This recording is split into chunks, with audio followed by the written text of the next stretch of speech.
Zahvaljujem se. Kao poslanik Srpske radikalne stranke u Skupštini Autonomne pokrajine Vojvodine podnela sam 7 amandmana sa ciljem da se tekst rebalansa budžeta, odluke o rebalansu budžeta daleko bolje koncipira, oplemeni i sredstva budu obezbeđena i usmerena ka onim korisnicima budžeta kojima je to zaista potrebno.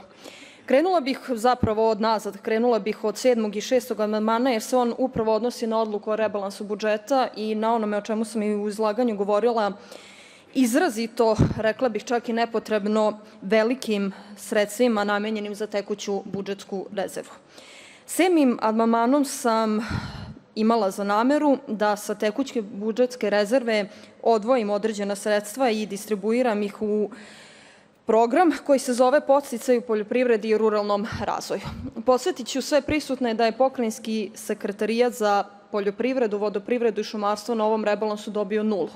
Naravno, nije jedini, ali ako želimo da govorimo jezikom činjenica, moramo krenuti od toga da je definitivno poljoprivreda oblast koju zaista treba pomoći, da je agrarni budžet koji ste namenili za ovu godinu izuzetno ograničen, skroman, a da postoje stavke koje izrazito mogu da se finansijski bolje stimulišu. To je, na primer, kao što sam navela u ovom amandmanu, kreditna podrška poljoprivredi, ali nije jedina. Postoje tu naravno i ostale stavke kao što su, na primer, mere i podsticaji za razvoj našeg sela.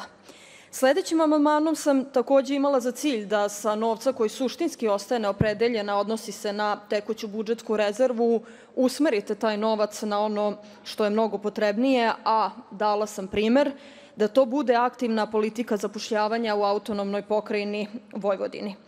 Na primer, novac možete i usmeriti ka subvencijama privatnim preduzećima, na primer za podsticaje za razvoj konkurentnosti privrede, za podršku preduzetništva, ali takođe za podršku malim i srednjim proizvođačima. Podsjetiću sve prisutne da je takođe i Pokrajinski sekretarijat za privredu i turizam dobio 0 na ovom rebalansu. Sledeći 5 amandmana se odnosi na izvornu odluku o budžetu Autonomne pokrajine Vojvodine za 2021. godinu. Jedna od pozicija sa kojih smatram da je potrebno skinuti sredstva i usmeriti ka nečem mnogo potrebnijem jeste, na primer, podrška pristupanju Evropskoj uniji. Ne znam zaista koliko vam je to podrške, posebno novčane, pošto se očigledno stvari ovde vrte oko novca, potrebno da bi pristupili toj Evropskoj uniji, ali mi ne vidimo ni jedan jedini rezultat od toga. Tokom prošle godine niste otvorili ni jedno pregovaračko poglavlje, evo ga jun mesec, polovina 2021. i dalje nijedno jedino novo poglavlje pregovaračko nije otvoreno, a podsjetiću vas da je Republika Srbija zatvorila svega 2 od 35. Ovim tempom, verovatno ceo budžet Autonomne pokrajine Vojvodine da usmerite ka ovoj stavci podrška pristupanju Srbije Evropskoj uniji ne bi dobili apsolutno ništa. Za razliku od toga, zašto sredstva, na primer, ne biste usmerili ka stavci koja se odnosi na popularizaciju nauke? Zašto ne biste odvojili novac dodatni za stipendije za darovite studente i mlade naučne radnike? Takođe, predložila sam da se sredstva u sledećem amandmanu skinu sa onoga što nazivate istraživačke, edukativne, promotivne, izdavačke i podsticajne aktivnosti u oblasti ravnopravnosti polova.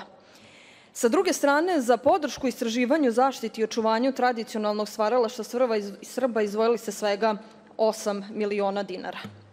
Jedan od amandmana takođe smatra da je sa pozicije afirmacije rodne ravnopravnosti potrebno skinuti sve ove milione koje stavljate na ove, rekla bih, potpuno nepotrebne stavke i usmeriti ka nečemu što je mnogo funkcionalnije, što je mnogo konkretnije, što će imati daleko većih i kvalitetnijih posledica po zdravlje i kvalitet stanovništva na teritoriji Autonomne pokrajine Vojvodine. To je, na primer, zaštita prirode, odnosno zaštita prirode i klimatske promene, koja je jedna od programskih aktivnosti Pokrajinskog sekretarijata za urbanizam i zaštitu životne sredine, koji je takođe na rebalansu od strane vaših izvršnih organa dobio 0.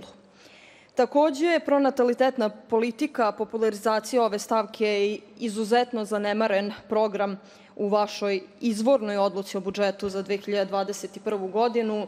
Smatram da je novac potrebno prebaciti na poziciju porodično-pravne zaštite građana, ali ništa manje nije bitno i usmeriti određena izdvajanja u podršku udruženjima za programe u oblasti socijalne zaštite i zaštite lica sa invaliditetom, jer vam je budžet za socijalnu zaštitu sve skromniji i skromniji i sve više i više zapostavljena.